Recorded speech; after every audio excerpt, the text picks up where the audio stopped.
Europe में family का कोई तस्वर नहीं है, या यूँ कह लें कि बहन भाई, माँ बाप, दादा दादी की कोई तमीज़ नहीं है।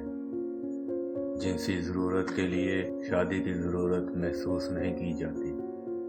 वहाँ औरत की कोई इज्जत नहीं है, कोई शोहर नहीं है जो कहे बेगम तुम घर रहो, मैं हर चीज़ तुम्हें ला कर दूँगा। वहाँ कोई बेटा नहीं है जो कहे माँ तुम घर से ना निकलो, मैं हूँ ना। वहाँ कोई बेटी नहीं है जो कहे माँ तुम थक गई हो, आराम करो, मैं काम करूँगी। वहाँ औरत घर के काम खुद करती है और दफ्तरों में धक्के खुद खाती है। कल तक आज़ादी के नारे लगाने वाली आज सुकून की एक सांस को तरस रही है। कोई मर्द इन्हें नहीं अपनाता, न उनकी जिम्मेदारी उठाता है।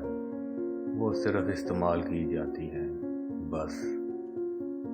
मुसलमान औरतों, तुम उस मलका से कम नहीं हो, बाप के साए में लाडों से पली हो। भाई तुम्हारा मुहाफिज है, शोहर तुम्हारी जिंदगी भर का साथी है।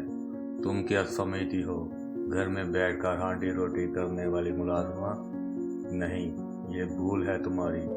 ये हांडी रोटी का सामान जो तुम्हारा शोहर लेकर आता है, ये गर्मियों की धूप और गर्म लो वजूद पिघलने वाले सूरज से लड़कर लेकर आता है, क्योंकि तुम इसकी मलका हो।